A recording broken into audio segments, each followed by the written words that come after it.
So one of the early things that I did just to be able to easily scale my operations was invest in good tools. And at a certain point, you're going to run into a limitation, whether that's space or inventory, and you're going to need to make an investment that allows for some stepwise improvement in the business. Even with that, it shocks me every day at how most people don't understand the value of things. What do you think the opportunity is for someone getting into the game, eBay today in 2024, and they want to do it full time, they want to scale it up, and they have this ambition, like how much money could they be making?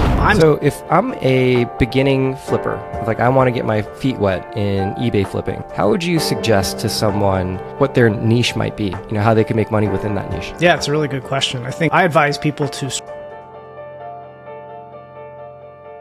Do you dream of being the undisputed top couch flipper in your market? Hard work alone won't get you there. The secret? Working smarter, not just harder. Enter Ivy Flip. You're listening to our podcast to get the cutting edge when it comes to tactics for running your flipping business. So why not also have the cutting edge when it comes to technology for your couch flipping empire? Ivy Flip has the best sourcing app for couch flippers in the world. With Ivy Flip, you won't have anxiety about missing a couch deal. We will work 24 hours a day to notify you as soon as the deals you're after are posted, meaning you'll get there before your competition and with a fraction of the effort. And right now, we are offering a 1-week free trial to new users. Try it out before it's too late. Just search Ivy Flip in the iOS App Store or the Google Play Store now, or click the link in bio. Hi, joining me today on this episode of the Couch Pod, we have a very special guest, Justin from the Justin Resells YouTube channel, also CEO and founder of the FlipWise app. He has a great deal of history in flipping items on eBay and doing content creation around similar topics as well. So very pleased to have you on the pod with us. Yeah, thanks for having me. Just a small clarification there. Co-founder. I do have a co-founder with FlipWise, so I'm not the only one there, but it's just a 2-person team. Great. Yeah, awesome. And I would love to dig into that a bit with you right out of the gate. So what is FlipWise? How did you guys get started? What was the goal behind the technology that you've created? Yeah, I've been selling on eBay since the 90s, really. And I took it more seriously probably in the middle 2000s, 2010, 2015 or so. I've always kept pretty good records. I'm kind of a data nerd. And so I would always just keep spreadsheets with, all my purchases and cost of goods and where I got them and all that. And but over time, because I'm sort of a web product geek at heart, and I've been building things on the internet for a long time, I sort of would increasingly make my simple spreadsheet more complex over time. I eventually graduated to using different tools like Airtable, so I could do kind of more complex calculations in my spreadsheets to track all of that. But eventually I just ended up turning that into a real product, which is how FlipWise was born, was coming out of sort of these pre-existing sort of somewhat smart spreadsheets, but requiring a lot of manual data entry and work. And so at its core, FlipWise is a inventory management system. That's sort of the foundation of what FlipWise is. And so it automatically ingests all your listings from eBay. It allows you to input all of your acquisition data. So all the data that eBay doesn't know about, like how much you bought an item or where you bought it from or when you bought it. And then it pairs that with automated ingestion of sales data. So when something sells on eBay, it automatically pulls in all your fees. It pulls in all of your shipping costs,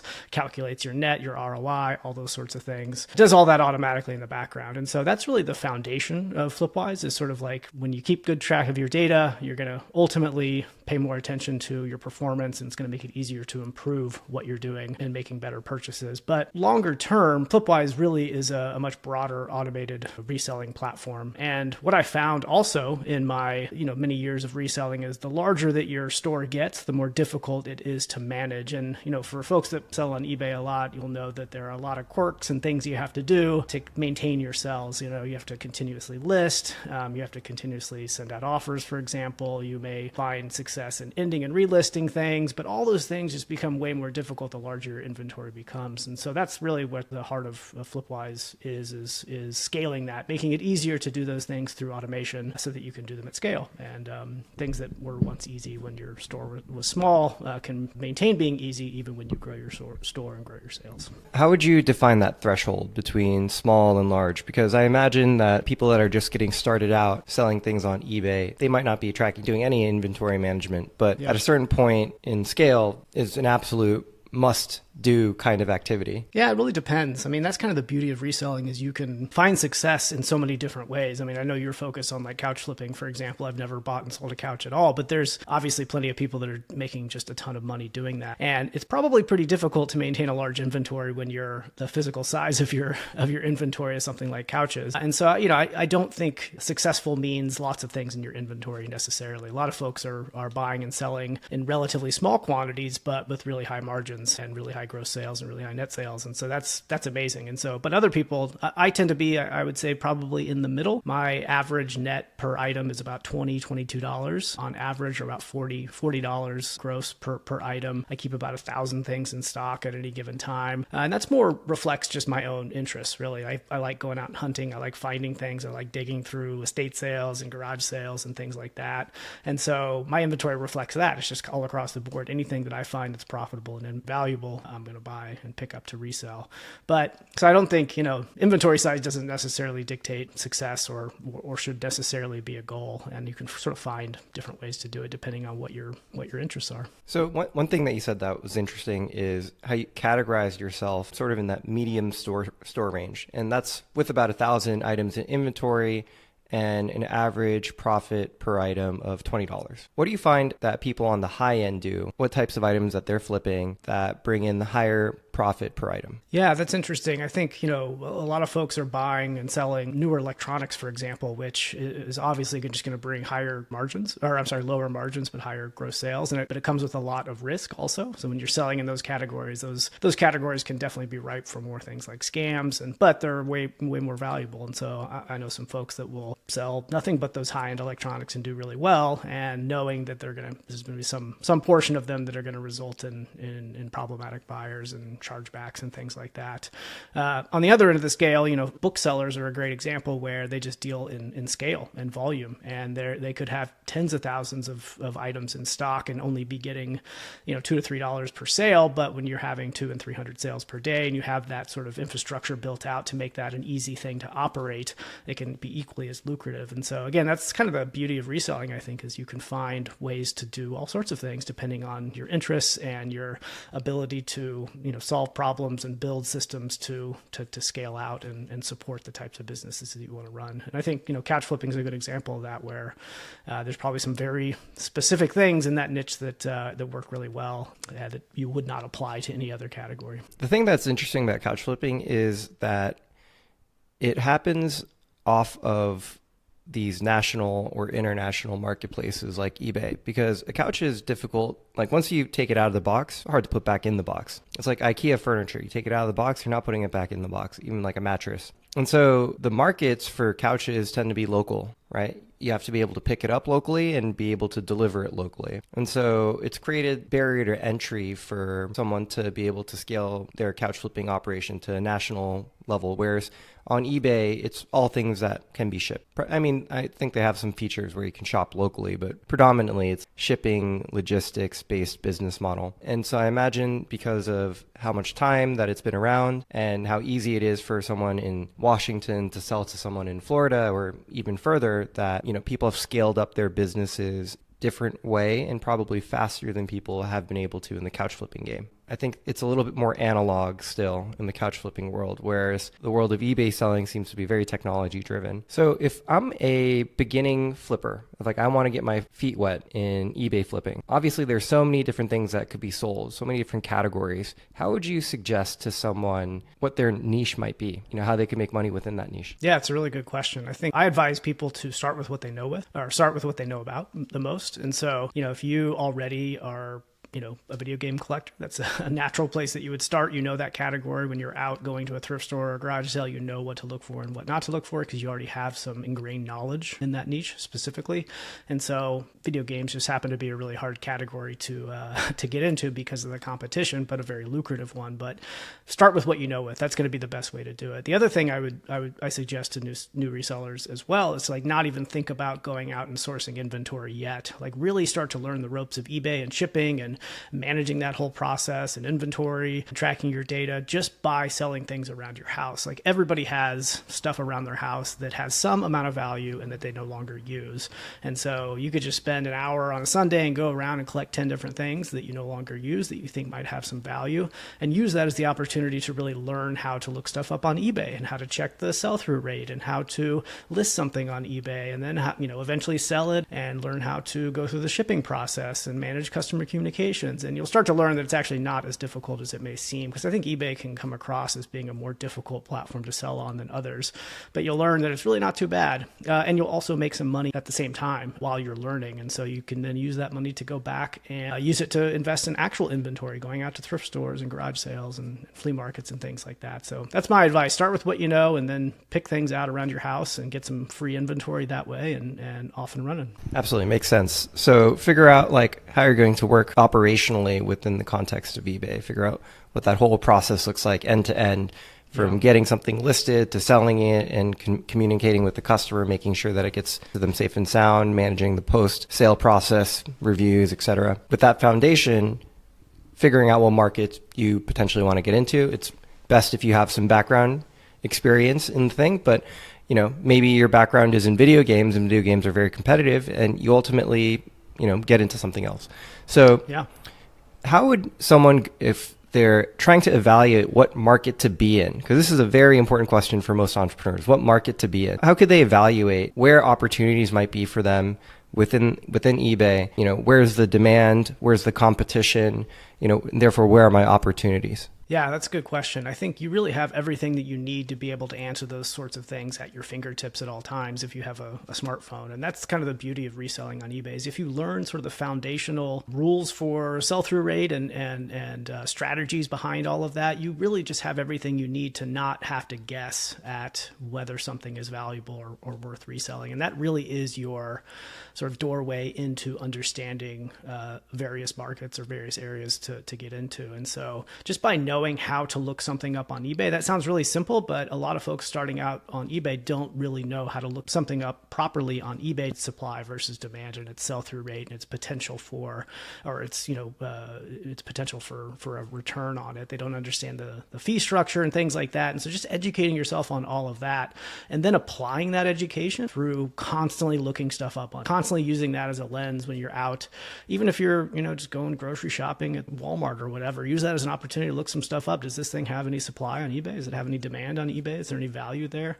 A lot of people make a lot of money just by retail arbitrage, for example, buying stuff at Walmart, reselling it online. But it all starts with that education of just knowing how to understand the eBay market. And it's really simple. And so you hear just a lot of people talking about, hey, is this thing worth reselling? It doesn't have to be a guess. Doesn't have to be a mystery. Having that education, having the tools, and just check, and then make it a habit of always checking. And so I still, even after decades of reselling, like I'm out there and I'm looking at my phone. If I see something I don't recognize, I'm looking it up. I'm seeing, does this thing have a market? And I learn something new every day doing that. And so over the years, all that knowledge compounds, and I probably look stuff up less than I did years ago, but I still, every time I'm out, I'm looking stuff up, and that's the best way to do it. So one thing you mentioned is sell-through rate. Our audience, predominantly couch flippers, many of them have never even been on eBay.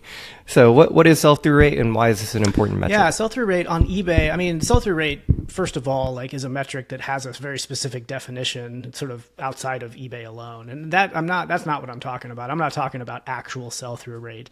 When I talk about sell-through rate on eBay, it's almost more of like a gut feeling than it is an actual computation you do in an app or in your head, because it's more complex than that. It's more of an art than a science when you're selling on eBay. And so, really simply, when you're trying to understand the market for an item on eBay, sell-through rate it's much more loose. And so it's really about looking at the active market, your competition. And so, say you're selling, this mouse, you can take the model number of this mouse and you can look it up on eBay, and you can see how many active listings there are of that exact same mouse. And that's really your competition. That's how many other people are trying to sell the same thing that you are. And then there's a finite number of people in the world who want that mouse. And you can also figure that out on eBay as well. And that's the demand. And so if you flip the filters on eBay search from active to sold, that will then show how many of that specific mouse has sold on eBay.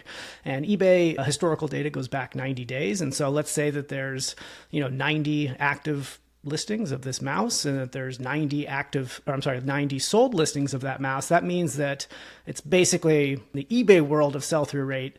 I would consider that a sort of full sell-through rate. That means that every single one of them that gets listed over the course of 90 days is eventually going to sell over the course of 90 days, and one's going to sell every day. And so using that sort of basic computation, like you can check all sorts of things. And sometimes you'll find an item that has 3 listings that are active and 100 sold. You're like, ooh, that's a really good one. That's going to sell probably within a day because the demand is there, but the competition, the supply is not there. And so, hey, I'm going to supply it and I'm going to get it sold really quickly. Or you will see the opposite, and this is way more frequent, is that you see something and you look it up on eBay and it's, oh my gosh, it's worth $100. But if you don't check the sold listings, you might find that like, yeah, somebody has it listed for $100. Maybe 1,000 people have it listed for $100, but only 2 of them have sold. And so that means a buyer comes along, every 45 days to pick one of these items, and there's 1,000 to choose from. And so the likelihood of yours selling at any sort of small time frame is very small. So that's the basic concept of sell-through rate on eBay. It's not a real computation that you do. You don't bust a calculator out and do anything. It's just more of a feel, like you get a feel for what the supply is versus the demand. Are there any resources online where people can go to look these metrics up, or do you kind of have to do it manually yourself? Yeah, it's a good question. I have a pretty lengthy video about this particular topic. It's really interesting because other marketplaces make that sort of data really freely available, either in applications that they've developed on their own, like Amazon, or they make them available via APIs and allow other developers to create, experiences around that. And Amazon's really good about that as well. But eBay, for whatever reason, has been really protective for certain parts of it. They have a really robust API, but they have limited access to certain parts of that API over the last few years that have made developing those types of experiences possible. And so just for example, being able to get the sold data, like pricing data for sold items on eBay via their API is no longer available. You just can't do that as a developer. Also, like in their developer terms of service, they specifically don't allow you to use pricing data in any way to model prices for users. They're just very protective of that data for some reason. And you pair that with the eBay app specifically, which is really the only application out there that is providing that data. That application was built, for buyers. If you download the eBay app, put it on your phone, the primary use of that app is to purchase things. Sellers use it also to do the things that I was just talking about, like check sell-through rates and all that, but it's not a very good experience. You have to, for every search you're doing, you're typing it in and you have to flip filters and probably, 10-step all that information. When the data's all there, if they just create an experience, they could put all that information on a single screen, if you're a seller to get that information. But that's designed for buyers and not sellers. And so, brings me back to FlipWise as well. Like with FlipWise, we're trying to do everything that we can to simplify those sorts of things for our users without making eBay mad effectively, because we obviously are heavy users of the eBay API, and we want to stay in good terms with eBay and we want to follow their terms of service, but we also want to make the things that are overly difficult for resellers with eBay much easier. And so we really are pushing the envelope with what we can do with eBay data and making that available back to our users in ways that are very seller friendly versus being buyer friendly. Interesting. I think there's a really rich conversation that you and I could probably have about that, but may not be as relevant for our audience, but maybe off camera we could do that. So initially when you were talking about sell-through rate, you mentioned if you look at the number of mouses available and the number of mouses that have sold in the past 90 days, and those numbers are roughly equal,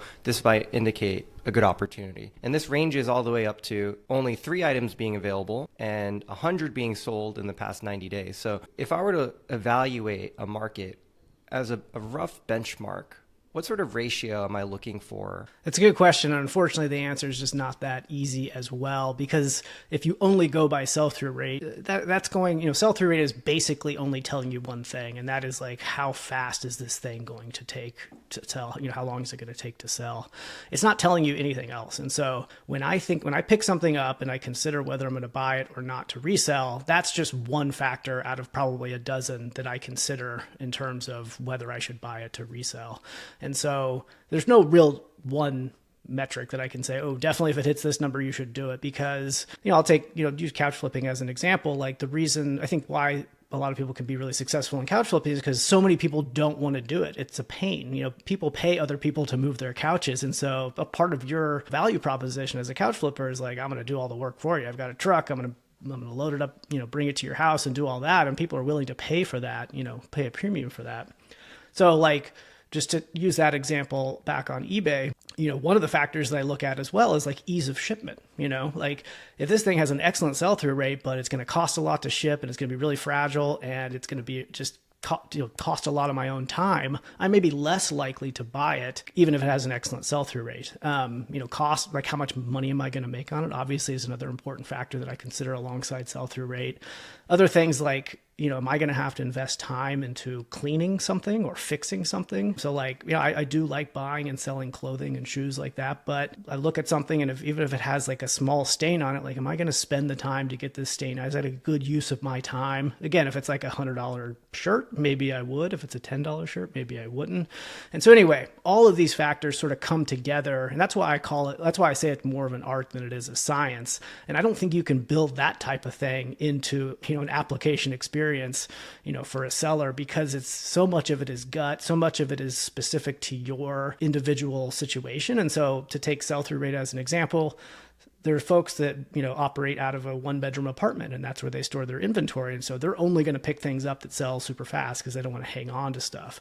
I've got a basement. I don't care about storing things for a long time. So I'm willing to go, much worse on a sell-through rate, if that's the only factor maybe preventing me from wanting to buy, because I don't care about storing stuff. I don't mind storing it for long term. And so it's just really hard to nail down a specific metric to say that if it always hits this metric, you're good to go. I think it's pretty difficult to do. Absolutely. It sounds like, as with anything, there are lifestyle factors that you must consider. One thing I always think about when I talk to entrepreneurs who are just starting out is they'll come to me with a vision about where they want to go and like what the end state is going to be. I'm going to run this company. We're going to make $10 million a year. I'm going to have, 15 employees underneath me. And, we're going to have this capital equipment. And they have this whole vision for the future. And my question is always, well, how do you get there like in 3 months from now? Like, what is the immediate next step? Because between here and where you want to end up are a whole bunch of steps. And a lot of times we're missing that, just the next plank of execution. How do you actually get there? And so your situation, flipping in a 1-bedroom apartment, no garage space, is very different than someone who has a storage unit or maybe like a huge garage or plenty of space available to them. And these are all things to consider as you're getting started, what niches might be the most relevant to you. So other than lifestyle choices, there are probably some other hard metrics that you want to look at. One thing that I'm familiar with is at least shipping costs. How much does it take to actually get the package out of your house and into that seller's home? What are some like other number-based aspects of eBay flipping that people should be aware of? Yeah, I mean, shipping is one that is often trips new sellers up the most. It's probably the most complex part of it. It doesn't need to be that complex, but just even within the post office, USPS alone, there's so many different options, and being able to understand those different options and use them to your advantage when shipping takes time and experience, let alone all the other shipping services out there. And so it's definitely a factor that is good to get educated on early. And that's talking about selling stuff around your house. That allows you to start to figure out and answer those sorts of questions. Where you're located physically in the country means a lot with that. And so I am conveniently located kind of in the middle of the country, which means my maximum cost to ship to almost anywhere in the country. I just know in my head roughly what that's going to be based on the rough size and shape and weight of an item. And so that only comes from just experience and learning over time. Shipping costs are definitely just an important one of those metrics that I consider when trying to decide whether to buy something to resell. Obviously, it's like the core one, how much money are you going to make? And that's another one where people just have different answers on it. Some people don't mess with things that won't make them less than $100 net. I tend to not care too much. Again, I'm in it for the hunt. I like finding stuff, even if it's small and not worth a whole lot of money. If I think it's cool and I want to connect with someone else in the world who wants that thing, I might buy it to resell it, even if it's not going to make me a ton of money. So the value I get out of it is not necessarily just money. And so, but obviously I wouldn't be doing it if it wasn't making money. And so I consider that as a sort of core metric as well, what that rough net return is going to be. And there's a lot of tricks you sort of pick up along the way to make make that a more easy calculation in your head. And one of the ones that I used to use very early on in my reselling journey was sort of this like 3x rule, where it's not perfect and it doesn't scale. Like the more expensive the items, the less accurate it gets. But roughly, if you're going to buy something for $5, you want to double your money on that. You should be able to sell it all in for at least 15, 3 times the amount. And so anything under $100, it sort of almost makes sense if you're just like trying to make quick calculations in your head. If I'm looking at something and it's $20 and I'm like, ooh, should I buy this thing? And I look up and I see it's selling for $40, like that's less than 3x. And I know that I'm not going to double my money on that most likely. And so, but if it's over $60, $70, $80, I'm like, okay, if I do that, I'll probably at least make $20 on the deal. Maybe I'll pick it up. And so there's little tricks like that you just learn along the way. That's one of the benefits also of just tracking your data, as you start to see those patterns and use those to your advantage. Yeah, and I know there's a lot of nuance around these topics, but I think especially for someone starting out, it can be useful to just give a heuristic, just a rule of thumb, so they have a sense of what is normal, even if there are other things that they should be considered. So 3x rule with caveats might be a good place to start out. There's a big difference between shipping a single package, like to a family member or a friend, or a little package that you want to send, like a single box, you lick the envelope yourself, et cetera, versus shipping hundreds or thousands of packages a week. So tell us a little bit about what it's like to ship at scale and how you might start automating and streamlining that kind of process. I mean, I definitely don't ship at scale, at least not those types of numbers. And I'm also like, I consider myself still a part-time reseller. I work in the reselling business now. My full-time job is sort of operating FlipWise in that business. But obviously the connection it has to reselling, I still enjoy doing it and do it a lot, but I still do it at a much smaller scale than a lot of other people. At most, I'm shipping 10 to 20 items per day. And so I would still consider that to be a relatively small scale, at least in terms of like eBay sellers, because there's folks out there that are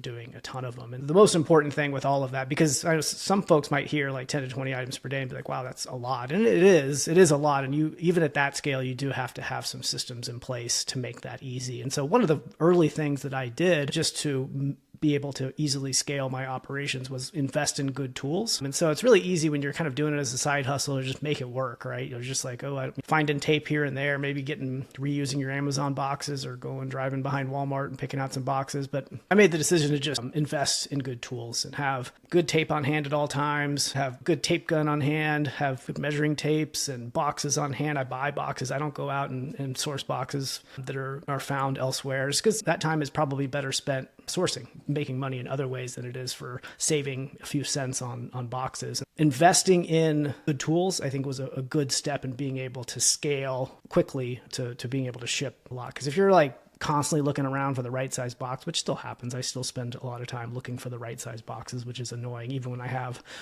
box sizes that I bought. And then the second thing really that helps get to that scale is just building systems around all of that and just treating it like a real business, because it is a real business, and building systems that are easily repeatable. And so just having a workspace that is well organized and set up and is thoughtful with where things are located, so you can just jump in, you don't have to think about it. And that was my goal early on, not just with shipping, but all the parts of the process, sourcing, listing, shipping. I wanted to make it trivial to put a product into that machine. That's the way I think of it, is like my eBay business is a machine. And I want to optimize that machine, and I want to make it, I don't want to have to think. Like I just want to put stuff into that machine and get money coming out the other end of it. And that is done through good tools and good systems, and investing in those early. And it's also just kind of what I like to do generally. I think that's really critical if you're looking to scale beyond just selling a few things per day. Do you do anything special with how you get your shipping labels?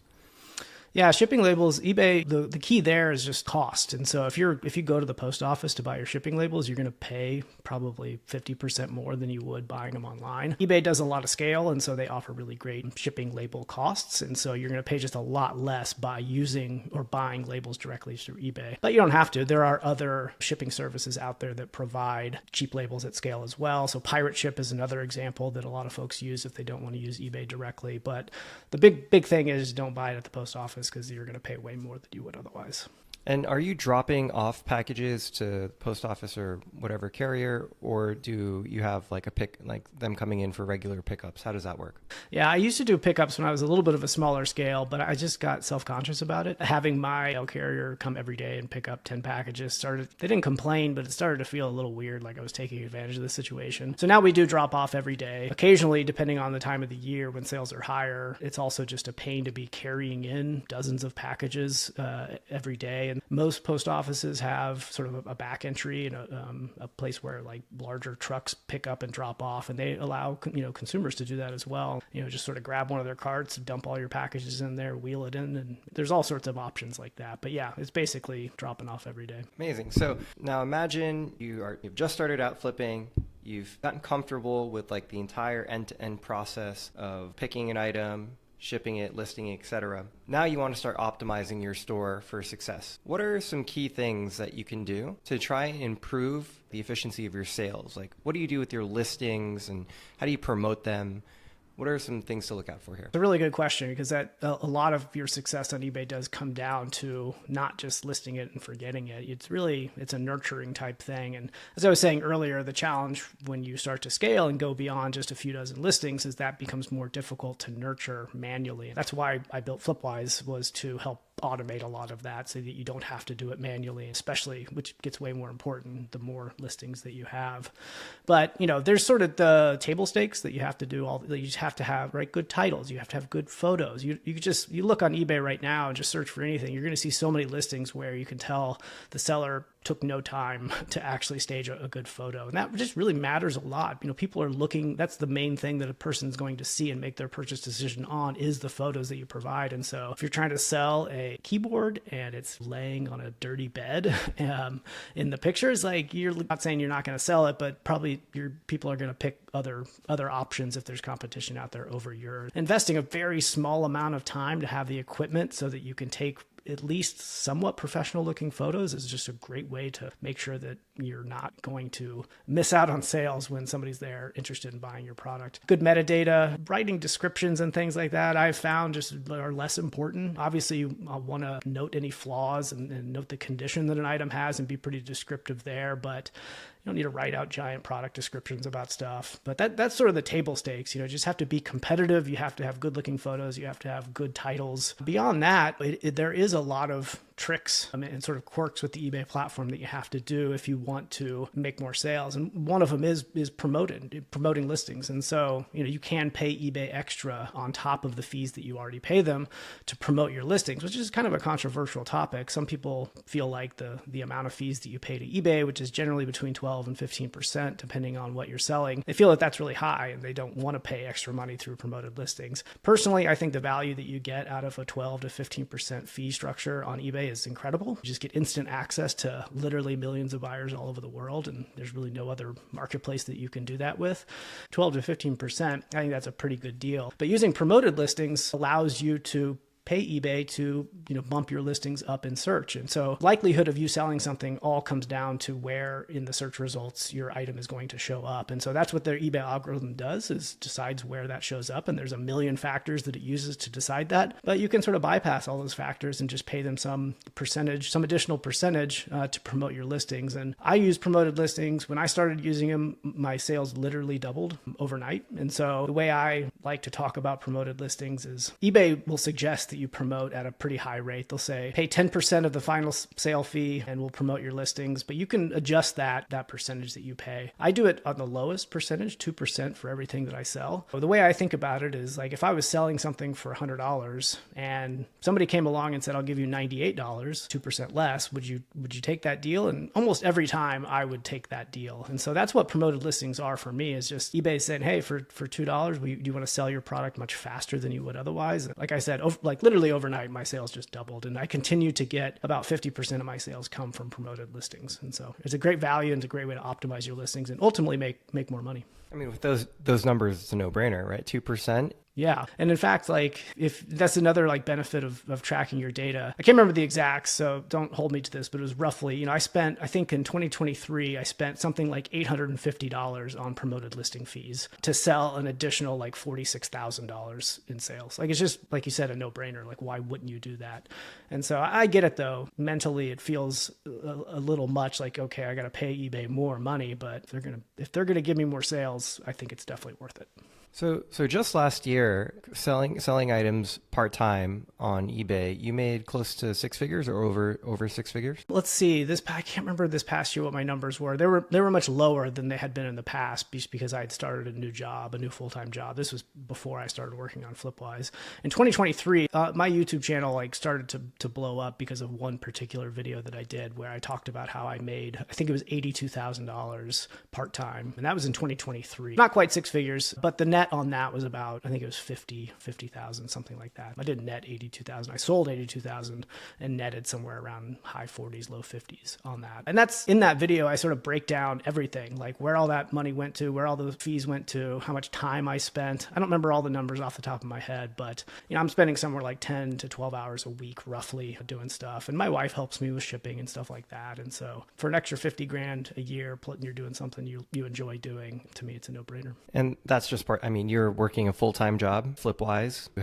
You're running a YouTube channel. You got a lot of things, wife, family, 2 kids, that all requires attention. So you're really doing it all. So pulling in $50,000 net is not a bad accomplishment at all. What do you think the opportunity is for someone getting into the game, eBay today in 2024, and they want to do it full-time, they want to scale it up, and they have this ambition? Like, how much money could they be making? I'm small potatoes. Like, netting 50, don't get me wrong, like I'm very proud of that. I think it's an excellent number, but there are people doing way more than that who focus on it full time more. Obviously there's a limit that you can do alone. Eventually get to a point where you probably need some help. The number one thing that people are going to run into if they want to get into this business and enjoy doing it and invest time into it, they're ultimately going to hit a point where it's difficult to find inventory at the scale that they want. Even where I'm at right now at my scale, finding quality inventory, that's my number one blocker. It's just hard to find that type of inventory. And so you almost, if you want to scale beyond the sort of like small part-time seller, you have to figure out how to get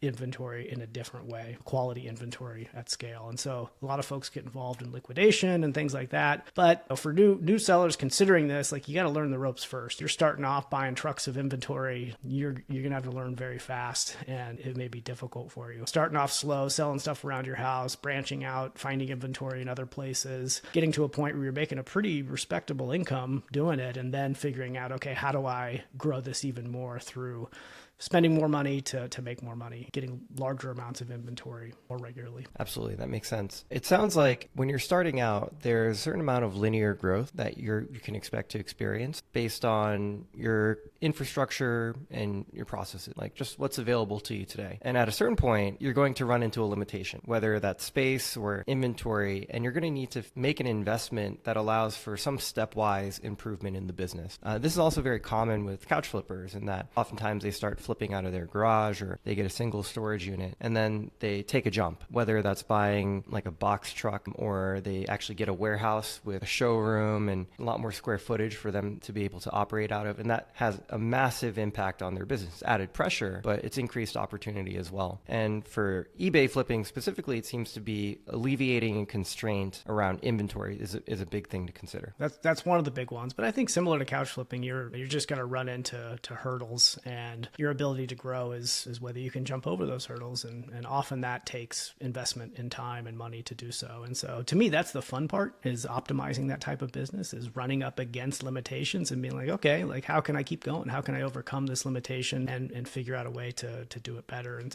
getting inventory, I think, is the biggest one, and probably the one that prevents people from going at a scale that I'm at right now to a bigger scale, including myself. At this stage where I'm at in my life, like I don't want to invest the time necessary to go beyond where I'm at. I'm pretty happy where I'm at with my eBay business, and I've got other things going on, and that's okay. But if I wanted to, I would have to invest in figuring out ways to get bigger and better inventory, at scale more regularly. And that just, that's a pretty big hurdle to get over.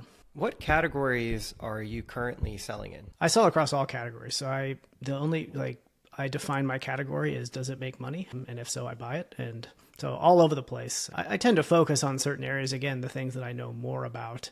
So I sell electronics more than I do other things. I sell men's clothing more than I do other things. Those are just areas that I'm personally interested in and I know more about. So I tend to sell more in those categories. But I've made a lot of money by increasing my knowledge of things outside of those categories. And those are also very competitive categories. When you're outsourcing, it may be more difficult to find things in those categories. And I've deliberately made bulk purchases in categories that I don't know so that I can learn more about those. And so one example of that was like I ended up buying about a half of a box truck worth of vintage kitchenware from someone, and I knew nothing about vintage kitchenware, and now I do. Now I went through thousands of items in there and learned what was valuable, and now that's just a category I look for out when I'm sourcing normally, and I know more about now. And so I try to expand my knowledge to all sorts of things. Yeah, one thing I find really interesting about flipping in general, but flipping on eBay, is how data-driven it can be. And so some of it is trial and error. Like if you have an opportunity to buy a box truck full of vintage kitchenware, that's not going to come around every day. So, but I spoke to another eBay flipper and he said, yeah, you can take the eBay app and you can go to any store and just start scanning barcodes and figure out exactly how much that thing is selling for on eBay. Whereas in our world of couch flipping, that opportunity doesn't quite exist. In fact, I think part of the reason why couch flippers are able to make huge margins on each couch is that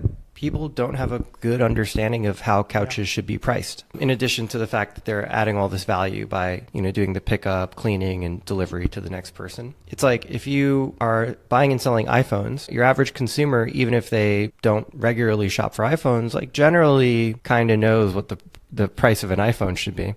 Same thing with cars, right? You can go and look up the value of a car on Kelley Blue Book, even if you know nothing about cars. That same kind of data doesn't exist in the couch world. Not really. Oftentimes, like you have a couch, but the person selling it doesn't even know like the model or the manufacturer, or maybe it's no longer being sold by that manufacturer because there are different seasons and styles, things go in and out. And so, they go to Google Lens to try and figure out what the make and model of the couch is. And that can be very hit or miss. And the reason this is important is I think people would be flipping more things if they knew what to flip. It's really an information problem because it's about arbitrage, right?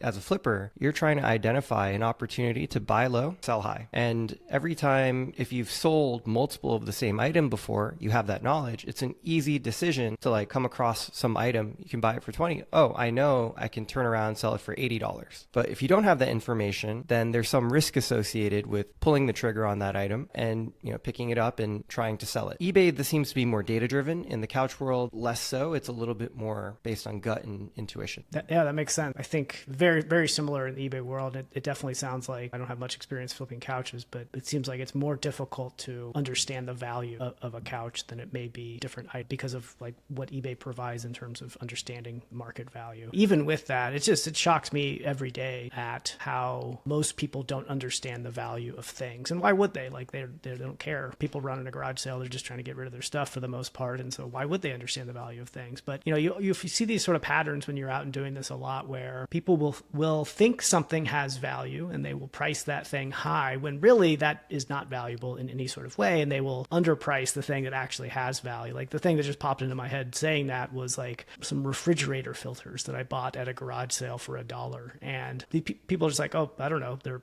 refrigerator. These things sold for like $65, and meanwhile they also had like some old Tommy Hilfiger shirts for $10 a piece or something. I'm making that part up, but some other thing that just like their head, they think that this thing has value, but that thing really doesn't have value, but the thing that you underprice actually does have value.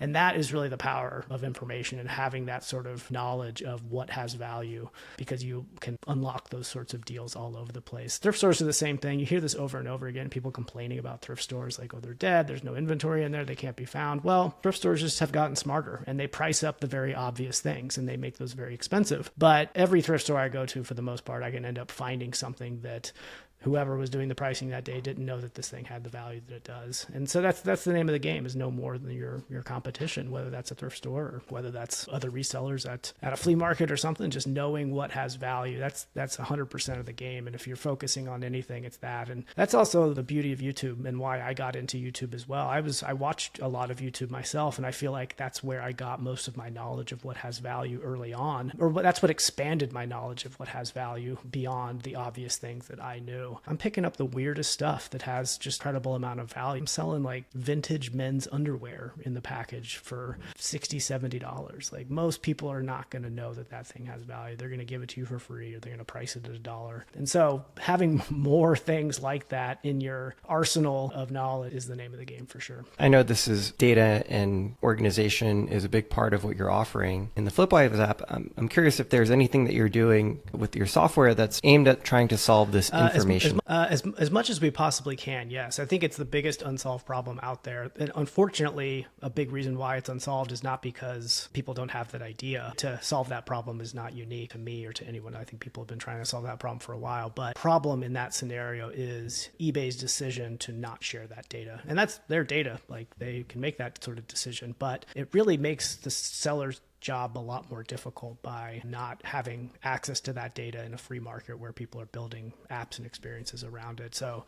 I still think there's a lot that we can do to improve that experience without running up against the eBay terms of service and developer limitations there. And that's what we're doing with FlipWise, is pushing that envelope there, like I said earlier. But ultimately they own that data, and I either wish that they would like use that data to build better tools for sellers or let other people do it. Unfortunately, they're not really doing either of those things, and that makes it kind of difficult. So Justin, you've been flipping since the 1990s. How has flipping on eBay changed since those early days? Well, the early days, I used to have to receive personal checks in the mail or money orders in the mail when somebody bought my thing. And then once I cashed that check and it cleared, then I would send the item. Clearly, like the digital payments changed the game completely with PayPal. And I think eBay even owned PayPal at some point. So very different now, just in terms of the ease of getting something from where you are listed and eventually sent across the world. It's just far fewer steps and a lot more efficiency and speed. It's also just a ton more competition. So what comes with those tools, having a cell phone in your pocket and being able to look up the market value of anything, comes a ton of people that want to do it. And so there's these categories that are just highly saturated and very difficult to be successful in and stand out in. And so that's why like expanding your knowledge to other categories is really great, because you just have less competition in those other categories. That's the second thing that has changed the most, is just the number of people that have been involved with it, especially over the last, like, I would say 5 years. COVID was like a huge influx of resellers for whatever reason. I think people, maybe they were looking for more money, trying to pick up a side hustle. I think it's calmed down a little bit from the COVID stages, but just tons of competition out there. And I think it's fine. I love that people are doing more of it. That's why I run a YouTube channel. I like educating other people on doing it. I think it's just probably the easiest way to build confidence that you can make money on your own without working a traditional job. Just right now, if you wanted to, you can sign up for an eBay account, you can find 10 things around your house, you can list those things, and you can make a few $100s. In what other scenario can you do that? I can't think of a whole lot. And so I think it's a great thing for people to get into. And how do you think technology has changed the way people operate on eBay? So there's a lot more competition, but that competition presumably is also tech enabled, whether they're using technology to do their sourcing, they're using technology like yours to maybe help optimize and refine their listings. How important is it, or what is the prevalence of use of technology in order to amplify business success in the eBay context? Yeah, I think the number one thing is what we've been talking about, just in terms of providing access to market data at your fingertips at all times. Like that has just changed the game completely. It went from the knowledge of what has value to being limited to the select few people that have been able to gain that knowledge over time through other ways. I mean, I guess like even non-technical ways, there's always been things that have, like I've got a book upstairs. It's like Antiques Guide from the 1940s that lists like different manufacturers of antiques and the pricing of these things for like the antique resale market. And so that's like an older form of that technology, but that's definitely the number one most prevalent use of technology in eBay today, is just sort of that has changed the game, is just having immediate access to market data like that, understanding supply versus demand, market pricing, sales pricing, all that stuff, just a few clicks on your phone, and making that freely available to anyone has just completely changed that. Other than that, I think so I would put the cell phone at the center of that, right? Like the mobile phone, the app-based mobile phone at the center of all that, because that also has enabled much more efficient listing processes. And so on eBay, like your success is dependent on finding inventory. Obviously, if you have nothing to list, you have nothing to sell, but listing that inventory quickly quickly is the second most important thing. And if you're spending 30 minutes to an hour trying to list one thing, like, you just think of what your time is worth.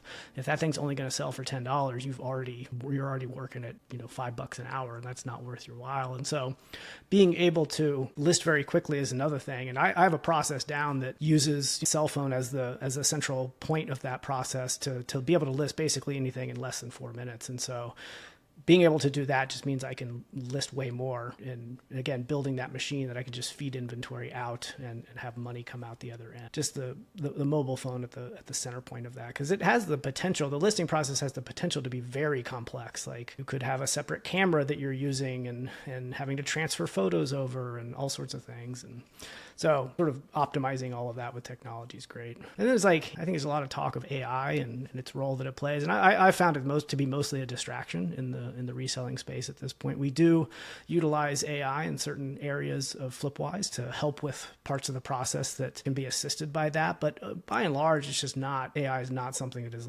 changing the game with reselling quite yet. I think it potentially will in the future, but not quite there yet. So you were describing this 4-minute listing process. Is this something that you've talked about in one of your other videos? Maybe we could link to it, or, okay, perfect. So I'll drop a link underneath and people will be able to access that video where Justin describes his 4-minute listing process. Very obviously something that you're going to be spending a lot of time on. And if you're going to be spending time on that day over day, might as well be as efficient as possible. The AI question is very interesting as well. In what ways do you think AI could impact the world of eBay? It's really kind of where the opportunity is right now. And that's kind of the areas that we're starting to invest in with FlipWise is turning a 4-minute listing process to a 1-minute listing process through the help of AI, which I think is, those types of things are completely doable. And so I think that's the biggest opportunity there. I think the second biggest opportunity, like you had mentioned sort of being able to identify an item, or I'm sorry, you'd mentioned pricing, understanding the value of something as being core to that.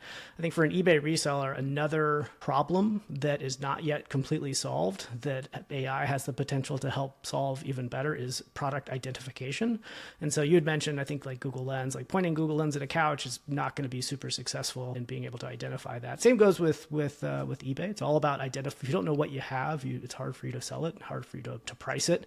A lot of things have barcodes, which is a great way to identify an item, but most things don't have barcodes. And some of those things have model numbers. And so, that's an easy way to identify. But what about all the other stuff that just doesn't? It could be a Nike shirt. Yes, it's a Nike shirt, but is there like a particular model or style? They may not use style codes, all these different things. And so as the technology improves to make it easier for people to identify hard to identify things, that's going to improve reselling businesses. And so Google Lens is incredible. I mean, it changed the game completely in terms of being able to recognize hard to recognize things, but it's still not perfect. There's still a lot of stuff that it doesn't get. With advancements in AI, those technologies will just get better and better and making it easier and easier to identify things so that you can price them accordingly and get the most money out of them. We've covered a lot of ground in a short conversation here. I think we've covered everything from sourcing to listing to identifying market opportunities, etc. One thing we haven't talked about yet is what happens after you make the sale. So once the item is ordered and delivered to your customer, what are some essential steps that flippers should be aware of to optimize every sale that they're making? Yeah, that's a good question. I think it depends on a lot of what you sell. As an everything seller like I am, I don't get a lot of repeat customers. And so I don't really have people that are watching my store, for example. But a lot of people sell in a particular niche and do have that sort of repeat customers. Like if you're selling nothing but comic books and you become known as someone who has a great inventory of comic books, people are going to just follow you specifically and you're going to get a lot of repeat business. And so that means there's going to be things that you want to do after the sales process to sort of encourage that repeat business. I don't personally invest in things like that. So pretty much when a sale's done, I'm done with it for the most part, unless there's a return involved. And that's a whole other story. But that's actually where eBay, I think, is behind the times a little bit with how they handle that. And